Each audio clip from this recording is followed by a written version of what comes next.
O MEC, que é o Ministério da Educação, divulgou nesta segunda-feira, no Diário Oficial da União, as novas regras para o FIES, que é o financiamento ao estudante do ensino superior. A partir de 2011, somente alunos que fizeram o Enem, que é o Exame Nacional do Ensino Médio, poderão pedir o financiamento para o ensino superior. Quem quiser se candidatar ao FIES ainda este ano, não precisa comprovar a participação no Enem. A vinculação do FIES ao exame foi feita porque a ideia é que o exame substitua, a partir de 2011, a prova do ENAD, que é feita aos alunos que acabaram de ingressar no ensino superior. Voltamos com as notícias do esporte com João Carlos.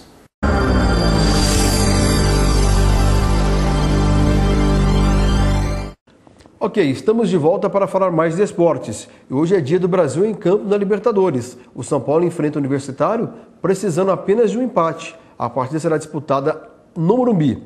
Ainda tentando dirigir a perda do Paulista, a diretoria do Santo André evitou falar sobre o desmanche do time, às vésperas do Brasileiro da Série B. Já em relação ainda ao Santo André, o diretor de futebol, Carlos Arini, que no ano passado estava no Guaratinguetá, disse que várias decisões serão tomadas até amanhã, quarta-feira, e que já existem 6 atletas que já estão contratados, faltando apenas a assinatura. Já o assunto é a Copa do Brasil e Santos e Atlético Mineiro se preparam para o duelo decisivo, marcado para amanhã. Só que o clima entre as duas equipes já está mais do que quente. Só para lembrar, na empolgação, Robinho dos Santos, durante a comemoração do título paulista do domingo passado, pegou o microfone e cantou: "Vanderlei, pode esperar, a sua hora vai chegar". Em seguida foi cantado um refrão semelhante para o gerente de futebol Paulo Jamelli, do Santos. E em seguida, outro obsceno para o artilheiro do Campeonato Mineiro, o Diego Tardelli. Ao tomarem conhecimento das provocações, Vanderlei Luxemburgo e Tardelli deram o troco. O atacante mineiro disse que sentiu-se desrespeitado. Polêmica à parte, a novidade do time será o retorno de Wesley ao meio-campo no jogo de amanhã, importantíssimo, Santos e Atlético Mineiro.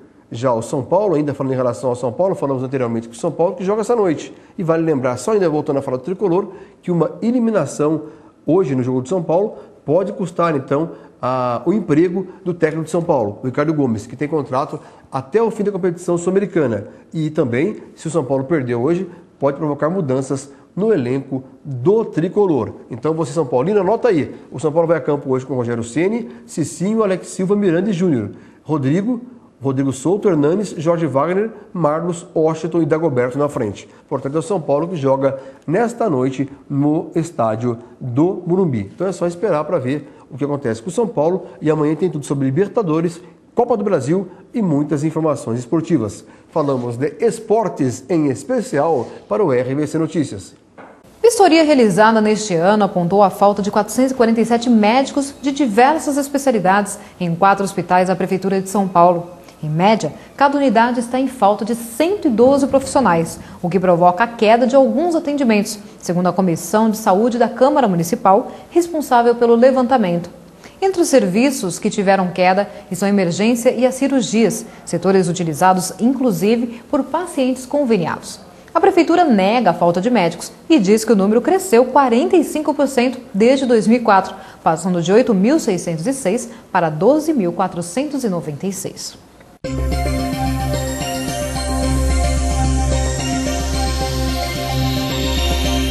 Um terremoto de 6,4 graus de magnitude abalou o Chile nesta segunda-feira, de acordo com o Instituto Geofísico dos Estados Unidos.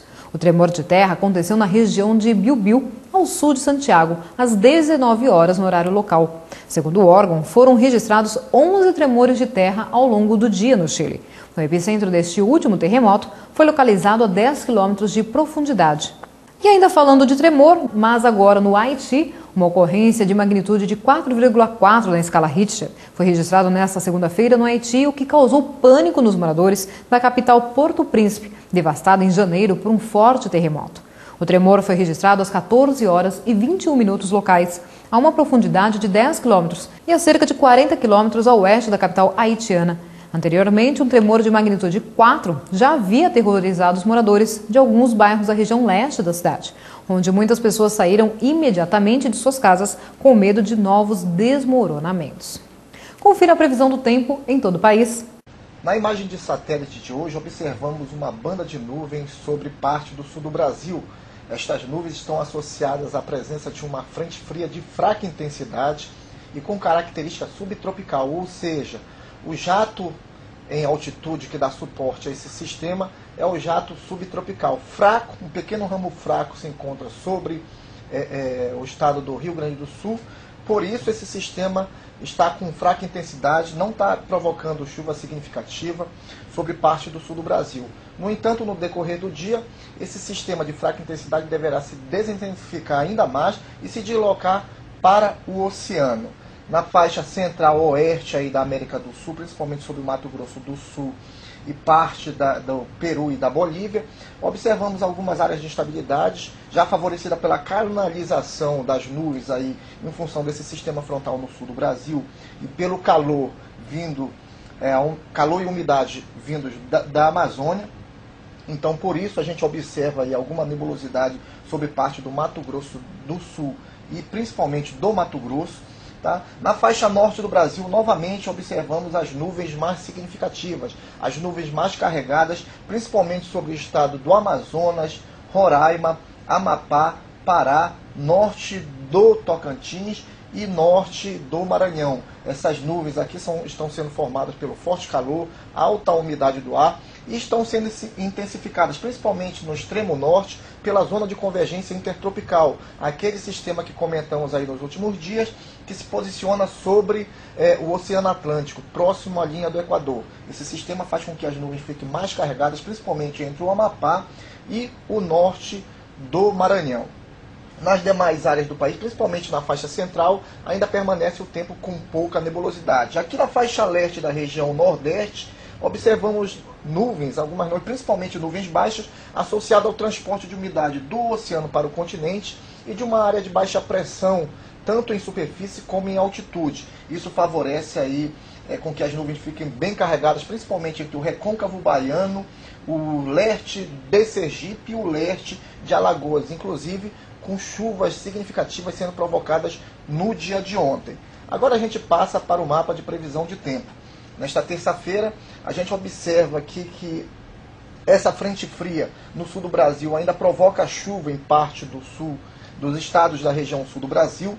Na faixa oeste, no interior, oeste do Rio Grande do Sul, centro-oeste de Santa Catarina e oeste do Paraná, essas chuvas ocorrem principalmente agora pela manhã até o início da tarde. No entanto, as demais áreas devem ficar com chuva aí ao longo do dia, principalmente no leste do Rio Grande do Sul, leste de Santa Catarina e parte do Paraná. Localmente, podemos ter alguma chuva forte sobre essas áreas. No entanto, como eu falei, o sistema frontal deve se deslocar aí no final do dia para o oceano, diminuindo um pouco a instabilidade sobre essas áreas, principalmente no interior da região sul.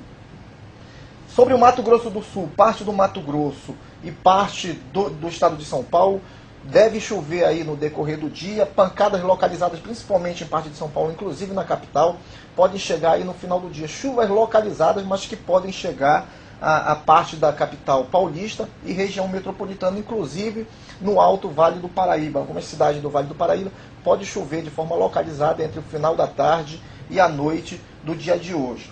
Chuva também, principalmente em função do calor e da alta umidade, entre o norte do Brasil até o leste da região nordeste.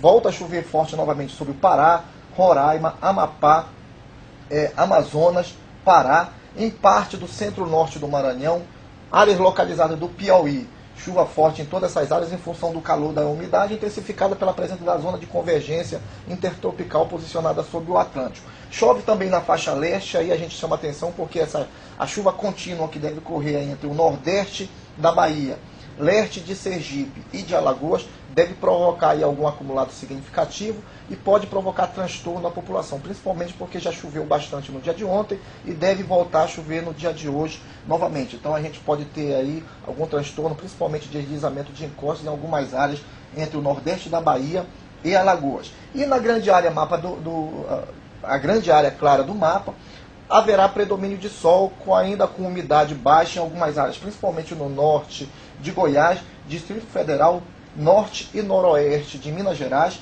e o oeste da Bahia, onde o valor da umidade pode ficar em torno dos 30% no período da tarde. Termina aqui mais um RVC Notícias. Amanhã estaremos de volta.